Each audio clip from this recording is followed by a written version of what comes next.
बिस्मिल्लाहिर्रहमानिर्रहीम। अस्सलाम वालेकुम डियर स्टूडेंट्स, मेरा नाम है डॉक्टर वजीहा और अपने YouTube channel learn math with fun में आपको खुशामदीद कहती हूँ। स्टूडेंट्स, आज हम अपने यूनिट नंबर 9 सिमिलर फिगर की एक्सरसाइज 9.4 स्टार्ट करने लगे हैं। तो अपनी एक्सरसाइज को स्टार्ट करने से पहले कुछ फार्मूलाज हम देखते हैं। जी स्टूडेंट्स, ये देखिए geometrical properties of polygons and their applications. अब स्टूडेंट्स को पॉलीगॉन क्या होता है, सबसे पहले तो हमें पता होना चाहिए कि रेगुलर पॉलीगॉन्स क्या होती है। A regular polygon has all sides and all angles equal. Some of common regular polygon are equilateral triangles, squares, pentagons, hexagon. अब क्या है स्टूडेंट्स के पॉलीगॉन कोई भी ऐसी फिगर हो सकती है, जैसे इसमें ट्राइंगल्स भी हो सकते हैं, इक्विलेटरल ट्राइंगल्स, स्क्वायर्स भी हो सकती है, पेंटागॉन 5 साइडेड फिगर भी होती है, हेक्सागॉन 6 साइडेड फिगर होती है, ठीक है, जिनके बारे में बात बताई गई है। अब ऐसी ही सारी फिगर्स, चाहे वो इक्विलेटरल ट्राइंगल के बारे में बात हो रही हो, चाहे वो स्क्वायर के बारे में बात हो रही हो, या पेंटागॉन हेक्सागॉन के बारे में, किसी भी जिस भी फिगर के बारे में बात हो रही है, उस फिगर की अगर सारी साइड्स और सारे एंगल्स इक्वल होंगे तो उनको रेगुलर पॉलीगॉन कहा जाता है, ठीक है। अगर इक्विलेटरल ट्राइंगल है तो इनकी सारी साइड्स इक्वल होती हैं, और अगर वो पेंटागॉन 5 साइडेड फिगर है, उनके 5 साइड्स इक्वल है, तो उसको रेगुलर पेंटागॉन कहेंगे। हेक्सागॉन 6 साइडेड फिगर, जैसे 6 साइडेड फिगर जिसकी सारी की सारी साइड सेम हो और एंगल इक्वल्स हो, तो उसके लिए रेगुलर का वर्ड यूज़ होता है। Regular mean all sides and all angles are equal. Polygon means कोई भी फिगर हो सकती है, चाहे वो ट्राइंगल हो चाहे स्क्वायर हो, ठीक है। तो रेगुलर पॉलीगॉन यानी जो भी फिगर आप जिसको डिस्कस कर रहे हैं, ट्राइंगल, स्क्वायर, वो पेंटागॉन, हेक्सागॉन, जो जिस भी फिगर को डिस्कस की जा रही है, अगर उनकी साइड्स और एंगल इक्वल है तो रेगुलर स्क्वायर्स, रेगुलर पेंटागॉन या रेगुलर हेक्सागॉन्स कहलाएंगी, ठीक है। अच्छा, अब इनके फार्मूलाज हैं, ठीक है। कोई भी आपके पास रेगुलर पॉलीगॉन है, यानी कोई भी फिगर है आपके पास है, ठीक है। अगर आपसे कहा जाएगा कि उसकी सम ऑफ इंटीरियर एंगल फाइंड करें, ठीक है, आपके क्वेश्चन में आएंगे कि कहीं कहा जाएगा सिर्फ इंटीरियर है, इंटीरियर कहते हैं अंदर वाले एंगल्स को, ठीक है। इंटीरियर एंगल को फाइंड करना है, अंदर वाले किसी एंगल को फाइंड करना है, तो हमने ये फार्मूला यूज़ करना है। और अगर उन इंटीरियर एंगल्स का सम क्वेश्चन में कहा जाए तो आपने ये फार्मूला यूज़ करना है। देखिए, some of interior angle of n sided polygon, यानी जो पॉलीगॉन से मुराद वो जो भी फिगर होगी उसकी जितनी भी साइड्स होंगी, ठीक है। जैसे अगर मैं ट्राइंगल के बारे में बात कर रही हूँ, फिगर पॉलीगॉन की जगह ट्राइंगल्स होंगी, तो ट्राइंगल्स की 3 साइडेड फिगर होती है, तो मैं एन की जगह 3 पुट कर दूँगी, ठीक है। तो सम का formula n-2 multiply 180। n means जो भी आप फिगर यूज़ करिए उसकी जितनी साइड्स होंगी वो यहाँ पे n आपने पुट कर देना है, ठीक है। तो ये इसके सम का फार्मूला है। अगर जैसे इंटीरियर एंगल, अंदर वाला एंगल, तो for a regular n sided polygon, यानी जो भी फिगर होगी उसकी जितनी भी साइड्स गिवन होंगी, एन को उससे डिस्क्राइब किया जाता है कि अगर इक्विलेटरल ट्राइंगल है तो 3 साइडेड फिगर, तो 3 - 2 यहाँ पे हो जाएगा, ठीक है। अगर इक्विलेटरल ट्राइंगल के बारे में बात होगी तो जस्ट इंटीरियर एंगल और सम ऑफ इंटीरियर एंगल्स में क्या फ़र्क है, इंटीरियर एंगल में डिवाइडेड बाय एन भी आ जाता है, जबकि सम ऑफ इंटीरियर एंगल में सिर्फ n-2 मल्टीप्लाई 180 डिग्री आता है, ठीक। अच्छा, आप कोई भी आपके पास इसी तरह रेगुलर पॉलीगॉन दी गई है, उसके एक्सटीरियर एंगल आपसे फाइंड आउट करने को कहा अगर जाता है। एक्सटीरियर एंगल और इंटीरियर एंगल में क्या फ़र्क होता है, फिगर की जो अंदर एंगल्स बन रहे होते हैं, अंदर की साइड्स पे जो एंगल होते हैं वो इंटीरियर एंगल होते हैं, और बाहर की तरफ जो एंगल्स बनते हैं उनको हम एक्सटीरियर एंगल कहते हैं। तो एक्सटीरियर एंगल का फार्मूला क्या होगा, 360 डिग्री डिवाइडेड बाय एन।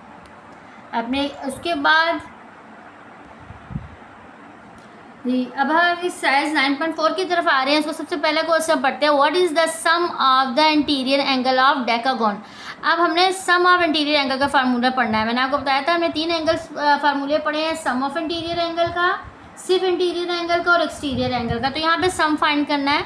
अब देखिए फिगर आप चेक कीजिए, यहाँ पे कौन सी है फिगर, डेकागॉन है। डेकागॉन 10 साइडेड फिगर होती है, ऐसी फिगर जिसकी 10 साइड्स हो, ठीक है। तो यानी एन इसमें कितना होगा, ये जैसे हमारे फार्मूले में n साइडेड फिगर थी, तो यहाँ n की वैल्यू दी हुई है 10, क्योंकि डेकागॉन 10 साइडेड फिगर होगी, तो ये है। तो सबसे पहले मैंने n क्या बता दिया, n साइड ऑफ डेकागॉन को शो करता है, कितनी साइड्स वाली फिगर है, 10 साइड वाली फिगर है, तो n की वैल्यू 10 है। सम ऑफ इंटीरियर एंगल का मैंने फार्मूला लगाया, क्या फार्मूला होता है, n-2 मल्टीप्लाई 180 डिग्री।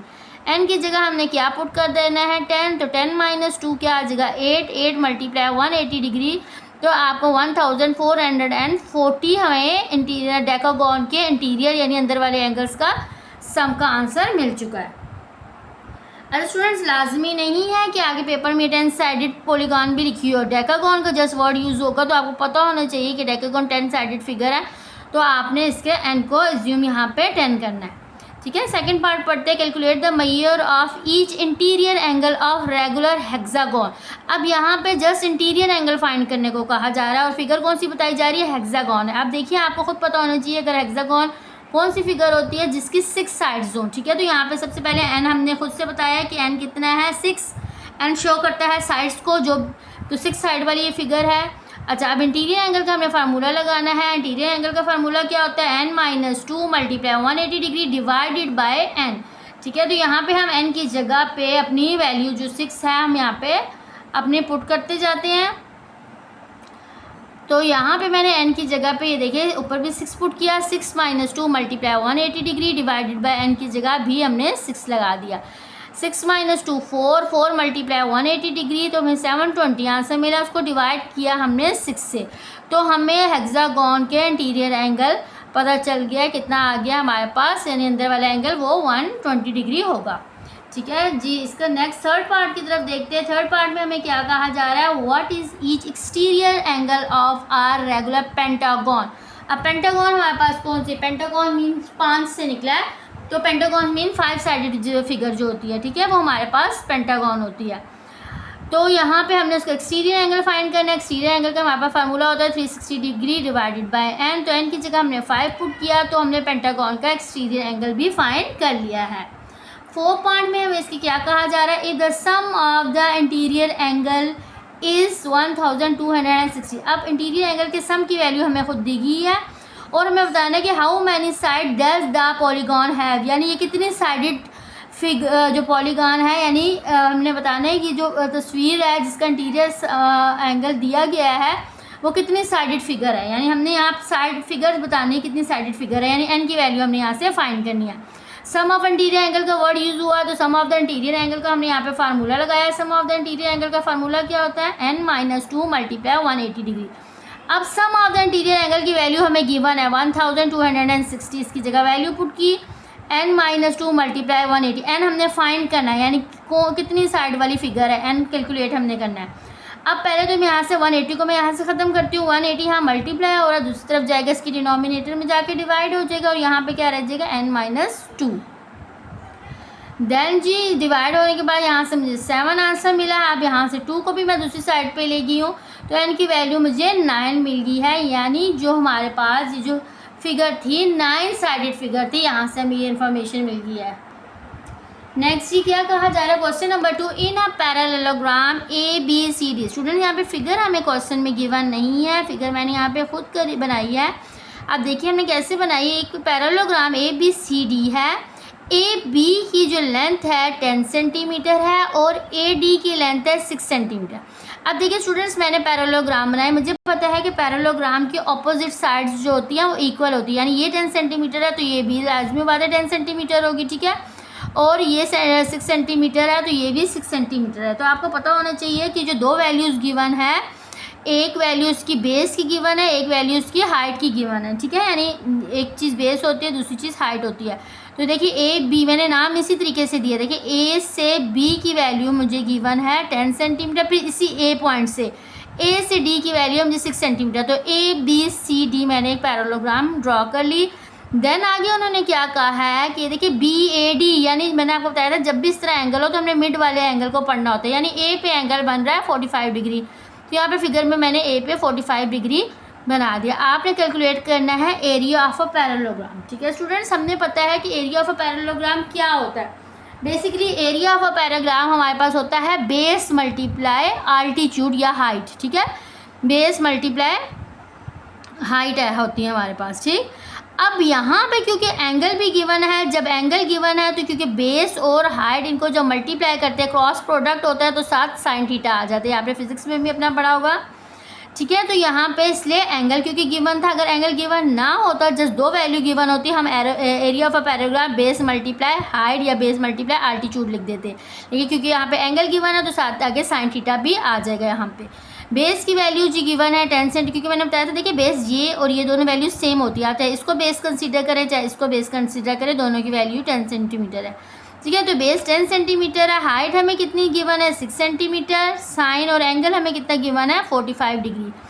10 और 6 को मल्टीप्लाई किया है 60 सेंटीमीटर, हमें पता है, हमने पीछे एक्सरसाइजेस में भी पढ़ा था कि हमने इनके टेबल बनाए थे। साइन 45 का एंगल होता है 1/√2। ठीक है, तो 1/√2 को आप या पॉइंट में भी आंसर लिख सकते हैं। सिंपल कैलकुलेटर में साइन 45 डिग्री लिखे तो ये 0.707 आपको वैल्यू दे देगा। इन दोनों को मल्टीप्लाई करेंगे तो 42.42 सेंटीमीटर स्क्वायर आपको पैरेललोग्राम का एरिया मिल गया। नेक्स्ट ये हमारे पास क्वेश्चन नंबर 3 भी पैरेललोग्राम से ही रिलेटेड है। अच्छा स्टूडेंट्स, अब यहाँ पे देखिए क्या है, एक पैरेललोग्राम है ABCD से, वही मैंने पैरेललोग्राम बनाई ABC और D। अच्छा, अब यहाँ पे क्या कहा जा रहा है कि A पे देखिए, फिर मिड वाले एंगल के बारे में बात, A पे एंगल बन रहा है 70 degree. Find the measure of all other angles in parallelogram. Parallelogram के बाकी सारे एंगल्स फाइंड आउट करने। अब स्टूडेंट जस्ट मुझे ये इन्फॉर्मेशन थी कि A पे एंगल हमारे पास होता है 70 गिवन है। अब हमें एक प्रॉपर्टी पता है कि पैरेललोग्राम के ऑपोजिट एंगल्स यानी आमने सामने वाले एंगल्स इक्वल होते हैं। तो अगर A पे एंगल 70 बन रहा है तो ऑटोमेटिकली C पे भी एंगल 70 ही मिलेगा, क्योंकि ये दोनों ऑपोजिट एंगल्स हैं। ठीक है, ये देखिए इन अ पैरेललोग्राम ABCD, अगर हमें क्वेश्चन में कहा गया है कि BAD यानी A पे एंगल बन रहा है 70 डिग्री, तो मैंने ऑपोजिट एंगल्स क्योंकि इक्वल होते हैं तो यहाँ पे हमारे पास BCD यानी C पे भी एंगल 70 डिग्री ही बनेगा। ये देखिए मैंने आपको बताया था, मिड वाली चीज़ को कंसीडर कीजिए। A पे भी एंगल 70 है तो C पे भी एंगल 70 डिग्री होगा, क्योंकि ये पैरेललोग्राम है, उसकी ये प्रॉपर्टी थी। ठीक है, पहले मैंने ये एंगल फाइंड कर लिया। अब मैंने BOD को कैलकुलेट करना है। BOD में से कोई एक भी एंगल मुझे मिल जाता है तो दूसरा एंगल मुझे ऑटोमेटिकली मिल जाएगा। ठीक है, अब मैंने यहाँ पे करना क्या है, अब देखिए स्टूडेंट्स, अब मैंने कोशिश करनी या मुझे B मिले या मुझे D मिले, मैं B को फाइंड करने की कोशिश करती हूँ। मैंने क्या किया स्टूडेंट्स, अब आप देखिए जो मैंने ब्लैक से जो मार्कर्स मैं यूज़ कर रही हूँ उसमें कि वो चेंजेस मैंने अपनी फिगर में खुद की हैं, वो क्वेश्चन में मुझे मिली नहीं थी। क्वेश्चन में मुझे जस्ट A पे एंगल मिला था 70 डिग्री। अब मैंने बताया कि क्योंकि पैरेललोग्राम है तो C पे भी एंगल 70 डिग्री ही होगा, इसलिए मैंने इसको ये खुद से 70 डिग्री फाइंड किया, तो इसको मैंने ब्लैक मार्कर से शो कर दिया। ठीक है, यहाँ पे भी 70 डिग्री आ गया। अब मैंने क्या किया, मैंने ये B पे बाहर एक्सटीरियर की तरफ एक एंगल बना दिया, उसको खुद से Y का नाम दे दिया। पहले मैं इस Y को कैलकुलेट करूँगी, देन इस Y की मदद से इस B वाले अंदर वाले एंगल को कैलकुलेट करूँगी। अब मैंने Y कैसे कैलकुलेट किया, आप स्टूडेंट्स ये देखिए, A की लाइन है, A की लाइन के अंदर और बाहर जो एंगल बन रहे होते हैं उनको अल्टरनेट एंगल्स कहते हैं। ठीक है, ये देखिए A की लाइन है, इसके अंदर वाला अगर एंगल 70 डिग्री है तो उसके बाहर वाला एंगल भी 70 डिग्री होगा, क्योंकि अल्टरनेट एंगल्स जो होते हैं, अल्टरनेट यानी तब्दील होने वाले, एक अंदर लाइन के बन रहे हैं और एक बाहर लाइन के बन रहे हैं, तो तब्दील हो रहे हैं दोनों एंगल, तो अल्टरनेट एंगल्स हमेशा इक्वल होते हैं। तो अगर A पे एंगल 70 डिग्री बन रहा है तो इसका मतलब ये जो Y एंगल होगा ये भी 70 डिग्री होगा। ये देखिए C पे एंगल 70 डिग्री गिवन था, तो मैंने क्या लिखा है कि C का एंगल अगर 70 डिग्री है तो Y का एंगल भी 70 डिग्री ही होगा, क्योंकि as alternate angles are equal, क्योंकि अल्टरनेट, पहले हमने रीज़न बताने हैं कि अल्टरनेट एंगल इक्वल है, इसलिए C वाला एंगल और Y वाला एंगल दोनों इक्वल हो गए 70 डिग्री। यहाँ से मुझे Y की इन्फॉर्मेशन भी मिल गया है कि Y का एंगल भी मुझे 70 डिग्री मिल गया है। बेसिकली फाइंड मैंने करना है B का एंगल। अब आप स्टूडेंट्स जरा चेक कीजिए कि ये मैं अगर कंप्लीट इस एंगल के बारे में बात करती हूँ यहाँ से यहाँ तक, तो ये तो एक स्ट्रेट लाइन बन गई है, ये पूरी एक स्ट्रेट लाइन है ना। हमें पता है कि स्ट्रेट लाइन पर जितने भी एंगल्स होते हैं तमाम एंगल्स का सम कितना होता है 180 डिग्री। तो मैंने क्या कहा कि we know that sum of angle of a straight line is equals to 180 degree. अब स्ट्रेट लाइन पे कितने एंगल बन रहे हैं, एक एंगल था ये B और एक एंगल था ये Y। अगर स्ट्रेट लाइन पे दो एंगल बन रहे हैं ना, ये देखिए यहाँ से यहाँ तक है ना स्ट्रेट लाइन, इस पे दो एंगल है, एंगल B और एंगल Y, तो इन दोनों का सम कितना होगा 180 डिग्री। अभी मैंने यही बताया ना कि एक ही लाइन में बनने वाले एंगल्स का सम 180 डिग्री होता है। इट्स मीन कि एंगल B और एंगल Y इन दोनों का सम है 180 डिग्री। अब Y की वैल्यू हमने पहले ही फाइंड कर ली थी, Y कितना था, एंगल 70 डिग्री, अल्टरनेट एंगल से हमें पता चला था, तो Y की जगह मैंने यहाँ 70 डिग्री पुट किया, तो यहाँ 70 डिग्री मैं दूसरी तरफ लेके गई तो मुझे B का एंगल 110 मिल गया है। अब ये देखिए फिगर में, मैं अपनी फिगर की तरफ आती हूँ, ये मुझे अंदर वाला एंगल B का मिल गया 110 डिग्री। अब जैसे मुझे मिला मैंने फिर क्या बताना है कि पैरेललोग्राम है, आमने सामने वाले एंगल इक्वल होते हैं। अगर बी पे एंगल 110 है तो डी पे एंगल भी 110 ही होगा। इसकी रीज़न क्या है कि पैरेललोग्राम है और आमने ऑपोजिट एंगल्स इक्वल होंगे। देखिए बी का जैसे मुझे एंगल मिला, मैंने क्या बताया कि पैरेललोग्राम है, ऑपोजिट एंगल्स इक्वल हैं, तो बी और एंगल डी बराबर होंगे, तो एंगल डी भी उतना ही होगा जितना एंगल बी है। ओके, अब स्टूडेंट्स अगले क्वेश्चन की तरफ चलते हैं। A shape is created by cutting a square in half diagonally। क्या कह रहे हैं कि हमारे पास एक स्क्वायर है,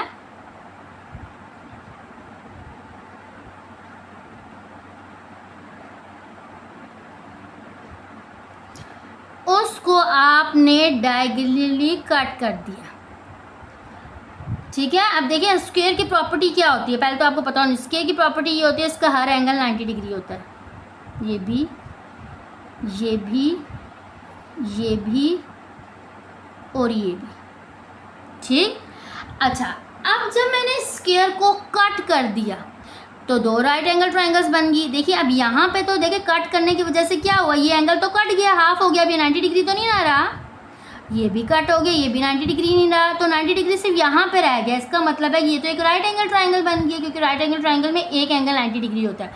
ठीक है, देखिए इनको मैं इन शेप्स को अगर अलग-अलग कर लूँ, ये देखिए ये तो 90 डिग्री फुल था, ये जब कट हुई ये कितना बन गया 45 डिग्री, ये भी कितना बन गया 45 डिग्री। ये देखिए ये इतना सा मैंने पोर्शन इसका उठाया।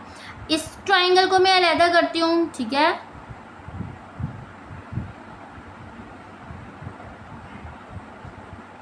ये 90 डिग्री हो गया, ये 45 और ये भी 45 डिग्री हो गया। ठीक है, तो क्या किया, बेसिकली एक स्क्वायर था, उन्होंने कहा था कि स्क्वायर को हमने कट करना है डायगोनली, तो कट करने से हमें दो ट्रायंगल्स मिल गई हैं।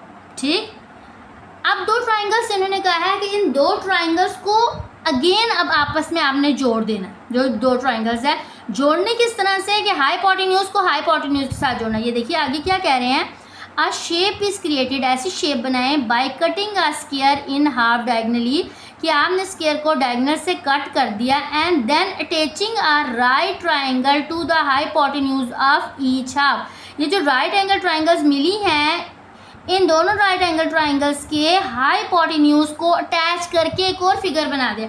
अब आपको मर्ज़ी है, आप इनके हाइपोटेन्यूज को जिस मर्ज़ी रुख में अटैच कर सकते हैं। ठीक है, आप ट्रायंगल्स को इनके हाइपोटेन्यूज इस रुख में अटैच करें, इस रुख में खड़े होकर अटैच करें, आप किसी रुख में भी आपने इनको दोनों फिगर्स को अटैच करना है, लेकिन अटैच इस तरह से करना है कि इसकी हाइपोटेन्यूज को हाइपोटेन्यूज के साथ ही जोड़ना है, दोनों फिगर्स बनानी है। ठीक है, किसी भी शेप में, चाहे आप इसको खड़ा करके बना लें, चाहे जिस मर्जी तरह से आप इसको बना सकते हैं। ठीक है, आप इसको इस रुख में भी, जैसे मैंने इन दोनों फिगर्स को अटैच करती हूँ, देखिए ये आप, ये एक फिगर ये है, दूसरी फिगर को मैंने इस तरह से अटैच कर लिया। ठीक है, आपने बस किसी भी रुख में इनको अटैच कर देना, इन दोनों फिगर्स को।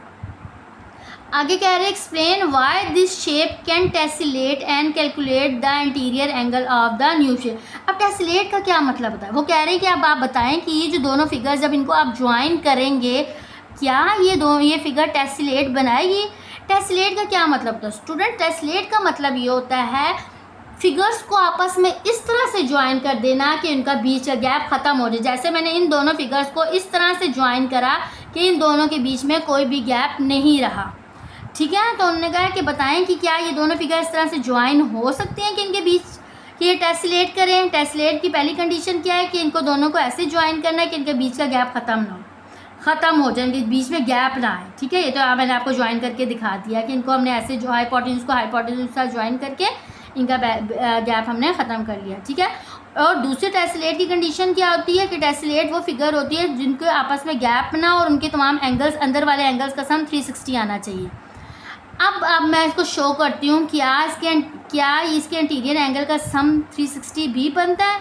आप स्टूडेंट्स यहाँ पे चेक कीजिए, देखिए द न्यू शेप कैन टेसिलेट, यानी कि जो दोनों, इन दोनों को ज्वाइन करने से अब जो भी शेप बनेगी वो टेसिलेट होगी। इसकी वजह क्या है, उन्होंने कहा था वजह बताएं। It fills the plane without gaps और ओवरलैपिंग, यानी इन तस्वीरों को हमने इस तरह से ज्वाइन किया कि इनके दरमियान कोई आपस में गैप नहीं है। टेस्लेट की फर्स्ट कंडीशन फुलफिल हो चुकी है। टेस्लेट की सेकंड कंडीशन ये कहती है इसके तमाम एंगल का सम 360 डिग्री होना चाहिए। The sum of the interior angle equal to 360 degree. अब आप चेक कीजिए, ये दोनों जो ट्राइंगल्स हैं इनके क्या एंगल्स का सम 360 डिग्री बनता है।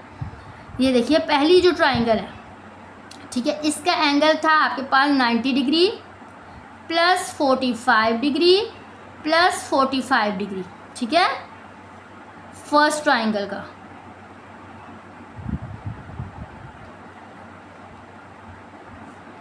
ठीक, इनको आप कैलकुलेट करें तो आंसर आपको मिलेगा 180 डिग्री। ठीक, देन सेकंड ट्राइंगल के एंगल को कैलकुलेट करें। इसके भी एंगल कितना है, एक 90 डिग्री, एक 45 डिग्री, फिर तीसरा 45 डिग्री, तो ये भी क्या बनता है 180 डिग्री। जब आपने इन दोनों ट्राइंगल्स को आपस में ज्वाइन कर दिया कि इनके बीच का गैप ख़त्म हो जाए, तो आपने इन दोनों ट्राइंगल्स के एंगल्स, सारे एंगल्स का सम कर देना। अब इनके देखिए पहली ट्राइंगल के एंगल का सम भी 180 था, दूसरी ट्राइंगल के एंगल का सम भी 180 था। अब ज्वाइन करें, इनका सम करें तो आ जाएगा 360 डिग्री। टेस्लेट के लिए दो कंडीशन होती हैं कि इनको ऐसे ज्वाइन करना कि बीच से गैप खत्म हो जाए और उनके तमाम अंदर वाले एंगल्स को सम करके 360 आना चाहिए। तो दोनों ही कंडीशन मैं सेटिस्फाई कर चुकी हूँ। तो मैंने बताया कि यस, जो न्यू फिगर है वो टेस्लेट बनाती है। क्वेश्चन में जैसे ये पूछा गया था कि कट करने से जो दो ट्राइंगल है क्या वो टेस्लेट बना रही हैं, तो यस बना रही है, क्योंकि इनको ज्वाइन करने से गैप भी ख़त्म हो गया और इनके सारे एंगल का सम 360 डिग्री भी आ गया है। क्वेश्चन नंबर 5 पढ़ते हैं। A tessellation is created by repeatedly reflecting a base shape. एक शेप गिवन है, अभी शेप के बारे में उन्होंने हमें बताया नहीं है शेप कैसी है। कोई भी एक शेप गिवन है हमें, ठीक है, उनको आपस में जोड़ के ज्वाइन करने से एक टेस्लेशन बनाई जा रही है। ठीक है, मैंने आपको फिर बताया था टेस्लेशन का क्या मतलब होता है कि कोई भी फिगर है उसको आपस में इस तरह से ज्वाइन करना कि उनके बीच का गैप ख़त्म हो जाए और उसके अंदर जितने भी एंगल्स बन रहे हैं उन सब का सम होना चाहिए 360 डिग्री। ठीक है, अच्छा, वो क्या कह रहे हैं कि एक टेस्लेशन बनाई जा रही है, एक तस्वीर बनाई जा रही है जिसमें किसी एक शेप को आपस में बार बार ज्वाइन किया जा रहा है। The basic shape is a right angle triangle. आगे बताया जा रहा है राइट एंगल ट्राइंगल है, यानी हम मुख्तलिफ किस्म की हमने राइट एंगल ट्राइंगल्स लिए, उन राइट एंगल ट्राइंगल्स को ऐसे ज्वाइन कर रहे हैं कि उनके बीच में गैप ना आए। ठीक है, विद साइड जो एक ट्राइंगल दी गई है उस ट्राइंगल की लेंथ दी गई है 3, 4 और 5 यूनिट्स। ठीक है, बहुत सारी राइट एंगल ट्राइंगल्स हैं क्योंकि सारे की जो राइट एंगल ट्राइंगल्स हैं उनकी लेंथ सेम ही होंगी। ठीक है, तो इनमें से एक राइट एंगल ट्राइंगल की लेंथ बता दी गई है, उसकी 3 साइड्स की लेंथ हमें बता दी गई है। ठीक है, एक होगी बेस, एक बेस परपेंडिकुलर और हाइपोटेन्यूज, क्योंकि राइट एंगल ट्राइंगल। ठीक है, अब वो ये कह रहे हैं इस तरह की बहुत सारी राइट एंगल ट्राइंगल्स हैं जिनको आपस में टेस्लेट किया गया, ज्वाइन किया गया और एक फिगर बनाई गई है। Find the minimum number of reflection needed to create a tessellation that cover a square with an area of 3600 square units. अब वो क्या कह रहे हैं, अब वो क्या कह रहे हैं कि एक फिगर तैयार की गई है, एक बहुत बड़ी टेस्लेशन तैयार की गई है, उस टेस्लेशन का एरिया गिवन है 3600 स्क्वायर यूनिट। बताएं वो जो इतनी बड़ी एक टेस्लेशन, इतनी बड़ी एक फिगर तैयार की गई है उसके अंदर कितनी राइट एंगल ट्राइंगल्स होंगी। ये देखिए स्टूडेंट्स, यहाँ पे मैं आपको दिखाती हूँ। देखिए टेस्लेशन के लिए यहाँ पे दी हुई है रेगुलर टेस्लेशन। ठीक है, अब ये देखिए आपको नज़र आ रही है, ये हेक्सागोन है, हेक्सागोन है ना। ये देखिए एक तस्वीर के बारे में बात कीजिए, 1, 2, 3, 4, 5, 6 साइडेड ये फिगर है, ये 6 साइडेड फिगर है। तो ये देखिए इतनी सारी हेक्सागोन्स को आपस में टेस्लेट किया जा रहा है। देखिए हेक्सागोन ये ऐसे ज्वाइन की जा रही है कि इसके एक वर्टिक्स से दूसरा वर्टिक्स जुड़ा जा रहा है, यानी इनके बीच का गैप ख़त्म हुआ, कहीं इनके बीच में गैप नहीं है। ठीक है, तो ये हेक्सागोन की टेस्लेशन की गई है। अब वो आपके क्वेश्चन में कह रहे हैं कि एक राइट एंगल ट्राइंगल्स को भी इसी तरह से आपस में ज्वाइन किया जा रहा है कि उनके बीच में गैप ख़त्म करके एक बड़ी सी टेस्लेशन तैयार की गई है। अब वो जो टोटल टेस्लेशन है उसका एरिया बता दिया गया आपके क्वेश्चन में 3600 है। अब वो उन्होंने ये बता दिया कि इतने बड़े एरिया में 36 एरिया में इतनी टेस्लेशन तैयार हुई है, इतनी बड़ी। अब वो कह रहे हैं बताएं इस टेस्लेशन के अंदर कितनी राइट एंगल ट्राइंगल्स हैं। जैसे कि अगर फ़र्ज़ करिए मुझे ये एक टेस्लेशन दे दी गई है और मुझसे पूछा जा रहा है इस टेस्लेशन का एरिया मुझे बता दिया गया है, आपसे पूछा जा रहा है बताएं इसमें कितनी हेक्सागोन्स हैं। अभी तो मैं इसको देख के काउंट कर सकती हूँ ना, 1 2 3 4 5 6 7 8 9 10 11 12 13 14 15 16 17 18 19 20 21 22 23। यहाँ पे तो मैं देख के बता सकती हूँ कि इस टेस्लेशन में 23 हेक्सागोन्स है। लेकिन जो हमारे क्वेश्चन में कहा जा रहा है, क्वेश्चन में एक सिर्फ एरिया बताया जा रहा है कि 3600 यानी इतना ज़्यादा एरिया गिवन है, उस एरिया के अंदर कितनी राइट एंगल ट्राइंगल्स मौजूद होंगी ये आपने बताना है। ठीक है, उन राइट एंगल ट्राइंगल्स में से जस्ट एक राइट एंगल ट्राइंगल का हमें लेंथ बता दी गई, क्योंकि सारी राइट एंगल ट्राइंगल तो सबकी सेम लेंथ ही होंगी। ठीक है, तो सबसे पहले मैंने करना क्या है, एरिया ऑफ अ स्क्वायर मुझे गिवन है कि वो जो एक इतना बड़ा स्क्वायर एरिया गिवन है उसके अंदर ये सारी राइट एंगल ट्राइंगल्स को हमने फिट किया हो गया। तो वो जो एक पूरे स्क्वायर के अंदर जो हमने राइट एंगल ट्राइंगल्स फिट की गई हैं उस स्क्वायर का एरिया आपको बताया गया है 3600 है। ठीक है, फर्स्ट किया इस तरह से स्क्वायर्स बने हुए हैं। अब वो स्क्वायर्स के अंदर मुख्तलिफ किस्म के राइट एंगल ट्राइंगल्स आपस में ज्वाइन हो रही है, ये इस तरह से, ये इस तरह से, ये इस तरह करके ना राइट एंगल ट्राइंगल्स ज्वाइन करके वो स्क्वायर पूरा कंप्लीट किया गया है। ठीक है, इस तरह से फिगर बनाई जा रही है। ठीक है, कि इनके इस तरह से एक स्क्वायर के अंदर राइट एंगल ट्राइंगल्स को आपने फिट करते जाना है कि वो ये राइट पूरा स्क्वायर कंप्लीट हो जाए। उसके पूरे स्क्वायर का एरिया आपको बताया गया है कि 3600 है। अब वो पूछे जा रहे हैं स्क्वायर के अंदर कितनी ट्राइंगल्स बन रही है। अब सबसे पहले तो मैंने क्या करना है कि देखिए मेरे पास स्क्वायर का एरिया तो गिवन है, उन्होंने बता दिया है कि 3600 है। अब स्क्वायर के अंदर जो राइट एंगल ट्राइंगल्स हैं उनका तो मुझे एरिया नहीं ना पता। अब मैं उस स्क्वायर के अंदर दो फिगर्स की शेप है, एक स्क्वायर है और एक राइट एंगल ट्राइंगल है। स्क्वायर का एरिया गिवन है, ट्राइंगल का एरिया मैंने फाइंड करना है। ट्राइंगल का एरिया मैं कैसे फाइंड करती हूँ, ट्राइंगल का एरिया हमारे पास क्या होता है, हाफ होता है बेस मल्टीप्लाई हाइट के, ये हमारे पास ट्राइंगल का एरिया होता है। ठीक है, 1/2 इसी तरह लिखा, बेस हमें एक साइड दी हुई है 3, एक साइड हमें दी हुई है 4, तो बेस एक साइड को मैंने 3 ले लेना है, दूसरी हाइट को मैंने ले लेना है 4। तो यहाँ से मुझे एक ट्राइंगल का एरिया भी मिल गया है, यानी मुझे यहाँ पे जितनी बहुत सारी ट्राइंगल्स हैं उनमें से मुझे किसी एक ट्राइंगल का एरिया मिल गया। ये भी 6 होगा, ये भी 6 होगा, जितने भी ट्राइंगल्स होंगी उन सारी ट्राइंगल्स का एरिया 6 होगा। और इस पूरे स्क्वायर का मुझे एरिया 3600 दिया हुआ है। अब पूछा ये जा रहा है इस 6 एरिया वाली कितनी ट्राइंगल्स इसके अंदर फिट होंगी, तो ये बॉक्स कंप्लीट होगा। ठीक है, अच्छा अब हमने टोटल ट्राइंगल्स की तादाद बतानी है। नंबर ऑफ रिफ्लेक्शन से मुराद ये है कि कितनी ट्राइंगल्स हम जोड़ेंगे तो वो एरिया कंप्लीट होगा। ठीक है, इसका फार्मूला क्या होता है कि टोटल एरिया यानी जो शेप दी गई है, टोटल जो एरिया दिया गया है किसका, स्क्वायर का, total area of square, square का एरिया उसको डिवाइड कर देना है जो एक ट्राइंगल का एरिया था उससे, क्योंकि हमने दो ही शेप्स के एरिया फाइंड किए थे, एक स्क्वायर के शेप का एरिया और एक ट्राइंगल के शेप का एरिया। स्क्वायर का एरिया में क्वेश्चन में गिवन था 3600 और एक ट्राइंगल का एरिया हमने फाइंड किया था 6 यूनिट। इन दोनों को जब हमने डिवाइड किया तो मुझे आंसर मिला 600। इसका मतलब है कि मैं 600 राइट एंगल ट्राइंगल्स को आपस में ज्वाइन करूँगी, यानी 600 राइट एंगल ट्राइंगल्स यहाँ पे मिलेंगी तो एक स्क्वायर बॉक्स जिसका एरिया 3600 है वो पूरा फिल होगा। ठीक है, तो यहाँ पे हमने ये बता दिया था कि हमें कितनी ट्राइंगल्स मिलेंगी तो हमारी टेस्लेशन कंप्लीट होगी, यानी वो स्क्वायर पूरा फिलअप होगा। ठीक है, 600 हमें ट्राइंगल्स की ज़रूरत होगी। नेक्स्ट जी हमें क्या कहा जा रहा है, a tessellation is created using regular hexagon. अब देखिए कहा जा रहा है कि रेगुलर हेक्सागोन से टेस्लेशन बनाई जा रही है। यही वाली फिगर जो हमारे पास बुक में भी है। ठीक है, ये क्या किया गया, यही है ना, हेक्सागोन के रेगुलर वो टेस्लेशन की गई, यानी हेक्सागोन्स को आपस में ज्वाइन किया गया। यहाँ हमें पता है कि कितनी ये रेगुलर हेक्सागोन्स थी, अभी मैंने आपको काउंट करके बताया था 23 हेक्सागोन्स थी ये।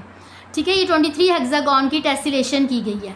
अब क्वेश्चन में क्या कहा जा रहा है, टेस्लेशन करें और रेगुलर हेक्सागोन को आपस में ज्वाइन करें। Each hexagon has side of length 5 centimetre.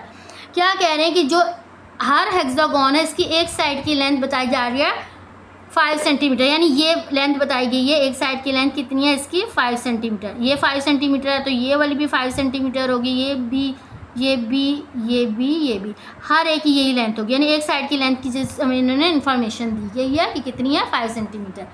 आगे क्या कह रहे हैं, find the total area of tessellation. अब ये जो टेस्लेशन है इसका टोटल एरिया हमें बताया गया है। If it consist of 25 हेक्सागॉन्स। अब देखिए स्टूडेंट्स, यहाँ पे अब क्वेश्चन में क्या है, हेक्सागॉन की हमें तादाद बता दी गई है कि 25 हेक्सागॉन्स हैं। अब 25 हेक्सागॉन्स कितने एरिया में फिट हो रही हैं, यानी वो कितना इलाका ले रही हैं। ठीक है, ये अगर 23 हेक्सागॉन्स हैं, अगर मैं यहाँ पर ही इसको 25 हेक्सागॉन कंप्लीट कर दूँ तो ये मेरे पास अपना मेरा क्वेश्चन बन जाएगा। ठीक है, मैं हेक्सागॉन बनाने लगी अब एक,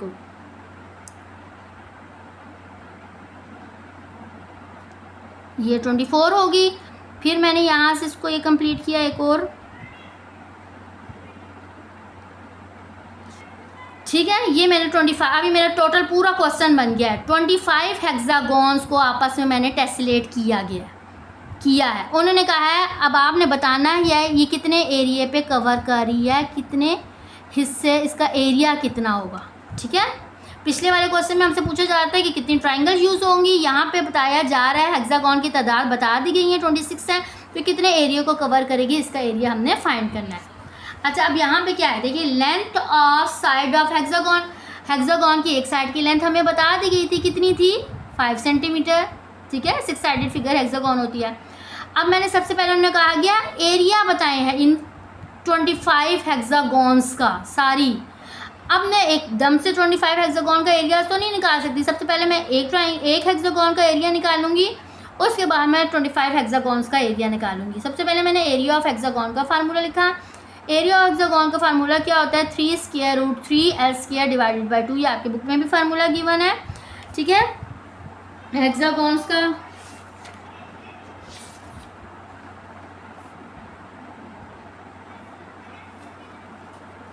ये देखिए पेज हमारे पास 181 में एरिया ऑफ अ हेक्सागॉन बताया है 3 square root 3 divided by 2 S²। S side का स्क्वायर, तो साइड को आप S लिख दें, लेंथ लिख दें, आप जो मर्जी लिख सकते हैं। तो मैंने इसको L का नाम दे दिया, 3 square root 3 divided by 2 L²। ठीक है, अब मैंने यहाँ पे किया L, लेंथ हमें एक साइड की लेंथ कितनी गिवन थी, 5 सेंटीमीटर। L की जगह मैंने लिख दिया 5 सेंटीमीटर। इसका स्क्वायर खोला, 25 सेंटीमीटर आ गया। इसको मैंने कैलकुलेट किया तो मुझे एक अपनी हेक्सागॉन का एरिया मिल गया। अब मैंने कितने का एरिया फाइंड करना था, मैंने एक हेक्सागॉन का एरिया तो नहीं मैंने फाइंड करना था, मैंने वो 25 हेक्सागॉन्स का एरिया कैलकुलेट करना है। मुझे 1 हेक्सागॉन का एरिया मिल गया है।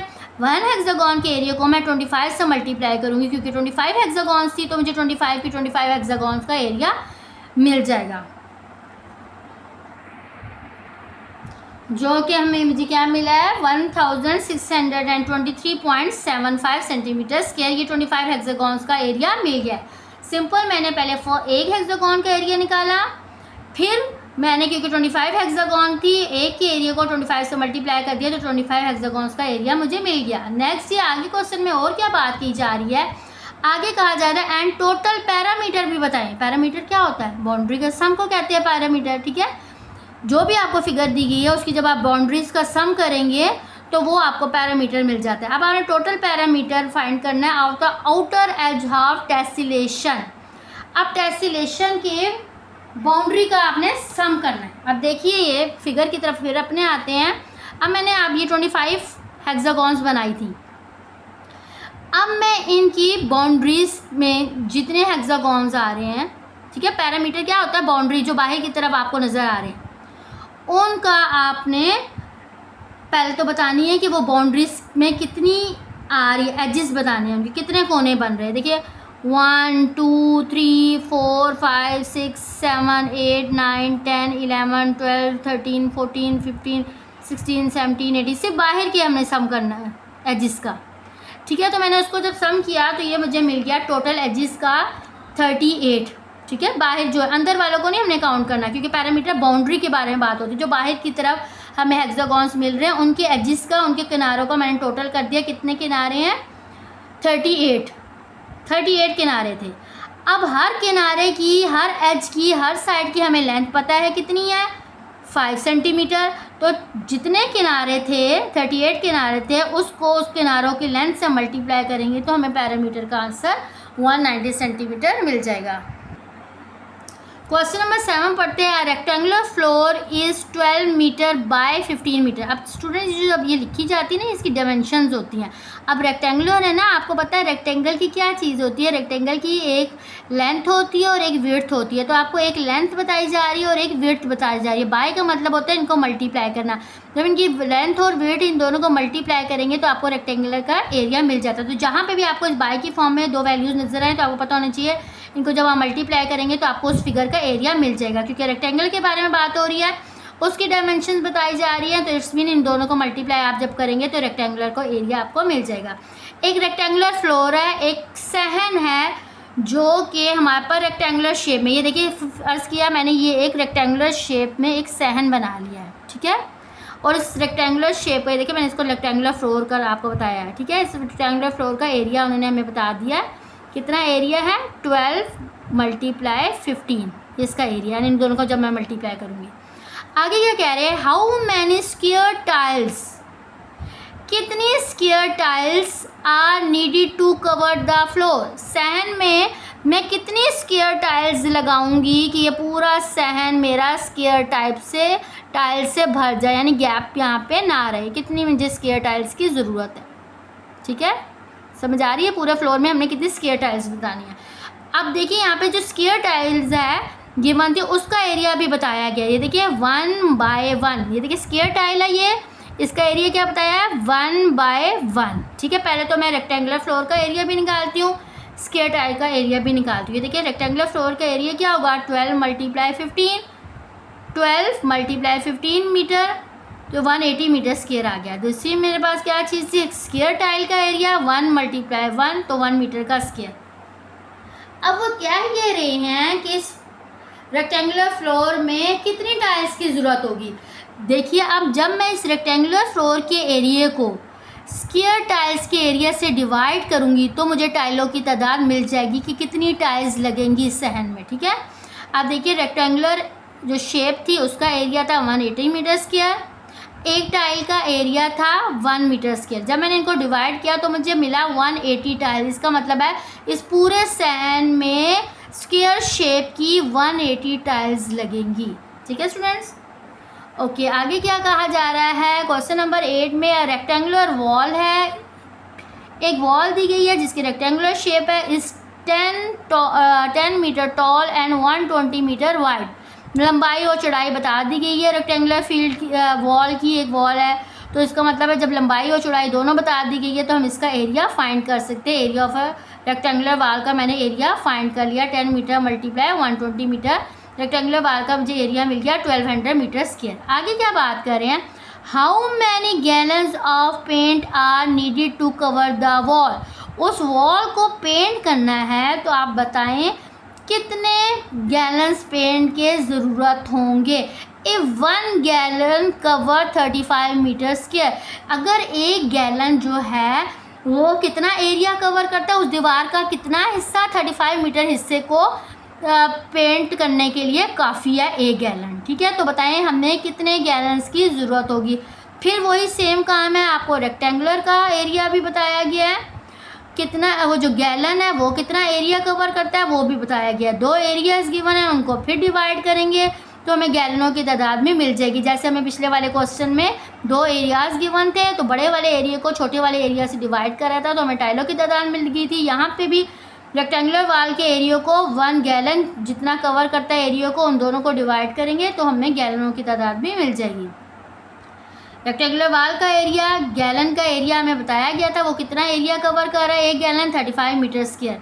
अच्छा जी, अब मैंने पास क्या करना है कि मैंने फार्मूला लगाया है कि नंबर ऑफ़ गैलन्स मैंने नीडेड, कितने गैलन्स की ज़रूरत है, वॉल के एरिया को डिवाइड कर देना है 1 गैलन जितना एरिया कवर करता है उसकी वैल्यू से, तो मुझे 34.29 यानी 35 गैलन्स की ज़रूरत होगी पूरी उस दीवार को पेंट करने के लिए। सेम क्वेश्चन थे 7 और 8, ठीक है, तो डिफरेंस नहीं था। क्वेश्चन नंबर 9 भी एग्जैक्टली उसी तरह ही है। रेक्टेंगुलर वॉल, एक रेक्टेंगुलर वॉल दी गई है जिसकी लेंथ भी गिवन है, जिसकी विड्थ भी गिवन है, तो हम इसका एरिया फाइंड कर सकते हैं। रेक्टेंगुलर वॉल थी, if 1 liter of paint cover, 1 liter of paint उसको कवर की कितना एरिया कवर कर रहा है 7 meter square. How many liters of paints are needed to cover the wall, कितने पेंट की ज़रूरत होगी, कितने पेंट के डब्बों की ज़रूरत होगी। फिर वही बात है, रेक्टेंगुलर वॉल का एरिया मुझे गिवन है, इसकी लेंथ और इसकी विड्थ, रेक्टेंगुलर वॉल का एरिया मैंने फाइंड कर लिया। 1 लीटर पेंट से इतना हिस्सा कवर होता है, इतना एरिया कवर होता है। तो फिर वही बात है, हमने टोटल कितने पेंट की हमें ज़रूरत है, टोटल वॉल के एरिया को जो 1 लीटर कवर करता है पेंट उससे डिवाइड कर देंगे, तो टोटल 6 लीटर पेंट्स की हमें यहाँ पे ज़रूरत होगी ताकि हमारी पूरी वॉल पेंट हो जाए। नेक्स्ट जी स्टूडेंट्स, हमारे पास क्या है, a window has a trapezoidal shape, एक विंडो है जिसकी शेप है ट्रापेज़ाइडल। ट्रापेज़ाइडल क्या होती है, ट्रापेज़ाइडल शेप क्या होती है स्टूडेंट्स, दो ऐसी शेप्स जो हैं जिनके आमने सामने वाली साइड पैरेलल हो, लेंथ इनकी इक्वल नहीं होती है, ठीक है। ये देखिए दोनों साइड्स आपस में पैरेलल है, एक दूसरे के आमने सामने है ना, लेकिन इनकी लेंथ का डिफरेंस आपको नज़र आ रहा है, एक छोटी है और एक बड़ी है, और दूसरी एक उसकी हाइट गिवन होती है, ठीक। इसकी पैरेलल साइड से जब एक परपेंडिकुलर ड्रॉ होता है, ठीक है, दूसरी साइड पे, तो वो उसकी हाइट होती है। अच्छा, वो ये कह रहे हैं कि विंडो है जिसकी पैरेलल साइड्स की लेंथ गिवन है, एक साइड की लेंथ है 3 मीटर, दूसरी साइड की लेंथ है 1.5 मीटर। फिगर आपने खुद ड्रॉ करनी है, बुक में ड्रॉ नहीं है, ठीक है। तो 2 पैरेलल साइड्स की लेंथ गिवन है एंड हाइट गिवन है 2 मीटर, तो ये इसकी हाइट है 2 मीटर। फाइंड द एरिया, इस विंडो का एरिया फाइंड करना है। विंडो किस शेप में है, ट्रापेज़ाइडल शेप में है, तो ट्रापेज़ाइड का मैं एरिया का फार्मूला लिखूंगी और उसका एरिया फाइंड कर लूँगी। जब ट्रापेज़ाइड का मुझे एरिया मालूम हो जाएगा तो वो विंडो का ही एरिया होगा, ठीक है। तो पैरेलल साइड की लेंथ कितनी है, 3 मीटर, 1.5 मीटर, हाइट है 2 मीटर। एरिया ऑफ ट्रापेज़ाइडल क्या होती है, 1/2 multiply sum of parallel sides, यानी ये दोनों पैरेलल साइड्स का सम कर देंगे, मल्टीप्लाई करना है इसकी हाइट से, ट्रापेज़ाइडल का एरिया होता है। 1/2 इसी तरह लिखा है, पैरेलल साइड का सम करना है 3 + 1.5 और इसको मल्टीप्लाई करना है किससे, इसकी हाइट से। अब 1/2 इसी तरह 3 और 1.5 को ऐड किया तो 4.5 आया, और 2 से कैंसिल हुआ तो 4.5 मीटर स्क्वायर हमारे पास विंडो का एरिया आ गया है, ठीक है स्टूडेंट्स। इसके साथ ही हमारी 9.4 एक्सरसाइज कंप्लीट हुई है। मेरा लेसन समझ आया तो मेरे चैनल को सब्सक्राइब और लाइक ज़रूर कीजिएगा। अल्लाह हाफिज़।